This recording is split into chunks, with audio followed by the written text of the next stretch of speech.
जब बिहार के पास इतना बड़ा मार्केट है तो कंपनीज बिहार में खुद को स्टेबल क्यों नहीं करती। जब बिहार से सटे नेपाल तक प्रोडक्ट सप्लाई करने की सुविधा मिल सकती है, फिर भी कंपनियों का रुख बिहार की तरफ क्यों नहीं हो पाता। शायद आप सोच रहे हो कि बिहार में पोर्ट नहीं होना इसका एक बड़ा कारण है। जो बात बिहार के सीएम ने भी कहा था कि बिहार एक लैंडलॉक एरिया है, इसलिए कंपनियां यहाँ निवेश नहीं करती। तो अब सोचने वाली बात यह भी है कि पंजाब, राजस्थान और हरियाणा में भी कोई पोर्ट नहीं है, तो वहाँ कंपनियां लगातार कैसे सेटअप हो रही हैं। राजस्थान सरसों, राई और ऊन का सबसे बड़ा उत्पादक है। इसके अलावा दूध व मसालों का सेकेंड लार्जेस्ट। साथ ही यहाँ अलग अलग तरह के 40,000 से भी ज्यादा इंडस्ट्रीज हैं, जिनमें टेक्सटाइल, सीमेंट और सेरेमिक जैसे कई सारे उद्योग शामिल हैं। तो वहीं हरियाणा ऑटोमोबाइल और आईटी का हब बन चुका है और पंजाब अनाज के मामले में टॉप राज्यों में से एक है।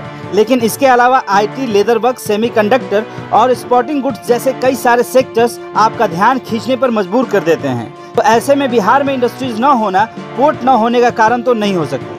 वहीं कुछ साल पहले तो बिहार देश का मेजर ट्रेडिंग हब हुआ करता था। वैसे बिहार उपजाऊ भूमि से भी भरा पूरा है, जिसके एवज में हमारे बिहार में धान व गेहूं की खेती बहुत बड़ी संख्या में की जाती है।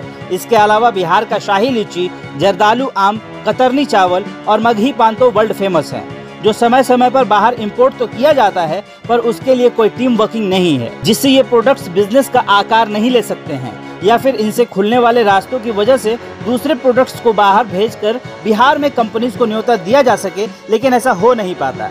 ब्रिटिश शासन के दौरान पटना एक इम्पोर्टेंट ट्रेडिंग सेंटर के रूप में भी उभरा था और आज़ादी के बाद बिहार और बंगाल देश के टॉप इंडस्ट्रियल सिटी के तौर पर जाने जाते थे।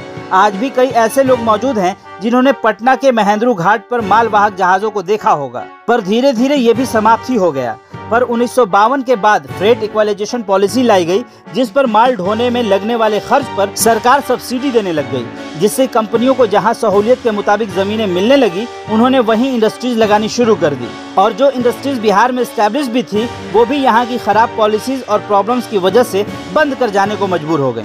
ऐसे में बिहार की इमेज वक्त के साथ और खराब होती चली गई। बदलते वक्त के साथ बिहार में क्राइम रेट भी ऊपर चढ़ा और रंगदारी और लूट जैसी घटनाओं ने बिहार में कंपनियों को शटर गिराने पर मजबूर ही कर दिया। दूसरे पिछड़े राज्यों ने कंपनियों को अपने यहाँ आने का न्योता दिया और बिहार से आगे निकलते चले गए। जी हाँ, बिहार के पिछड़ने का एक और बड़ा कारण बना जमीन।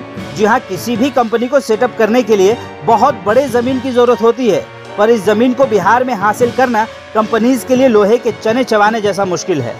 ऐसा इसलिए कि बिहार में लोगों के पास जमीन के छोटे छोटे टुकड़े होते हैं, लेकिन फैक्ट्रीज लगाने के लिए बहुत बड़े बड़े जमीनों के टुकड़ों की जरूरत पड़ती है।